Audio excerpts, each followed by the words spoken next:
Beyond Stars, Grandpa and Me, Episode 1, Podcast Serial by Valueversity, Sharikali. Living like a free bird in Phoolbun. If you're 15 like me and disgusted with the life of a boarding school, you can surely imagine my excitement.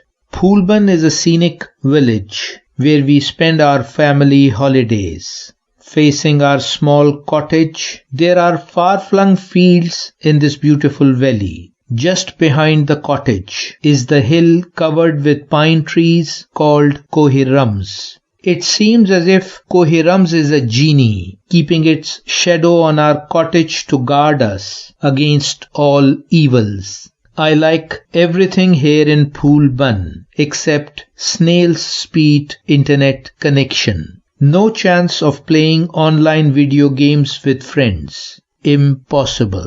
Though never mentioned, I'm sure Grandpa is very happy with the internet situation. If you ever have to come to visit us, first of all, you will pass through the vegetable fields, then a series of few neem trees, and finally you will reach a huge mango tree, which is the favorite place for all the parrots in Phoolbun. This tree is just outside our wooden cottage, surrounded by all sorts of beautiful flowers in our lawn. Then you will come across ancient-looking but comfortable wooden chairs in our veranda. Grandpa and I often have long chats while sitting in these chairs. All sorts of conversation on all kinds of topics. But we never talk about the tragic car accident in which my mum and dad died together and left me and Grandpa alone in this world.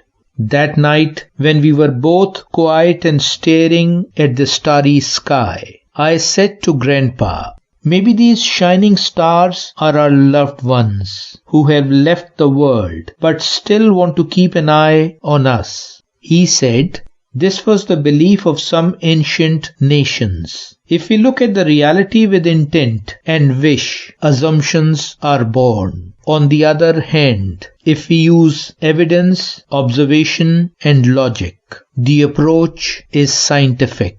Now we know that the stars are countless suns scattered throughout the universe. The assumption that these are our loved ones is untrue." "How vast is the universe, Grandpa?" I asked. He replied, "There may be no boundaries. Furthermore, it is expanding day by day. The extent to which scientific instruments can touch the observable universe is only a small fraction of the entire universe. Even if it has a limit, it is beyond our comprehension at present. That is why we do not know what its shape is, round, oval, or any other shape." "How many years are equal to 1 light year, Grandpa?" He smiled and said, "The light year is a measure of distance, not time. The distance the light rays travels in a year is called a light year.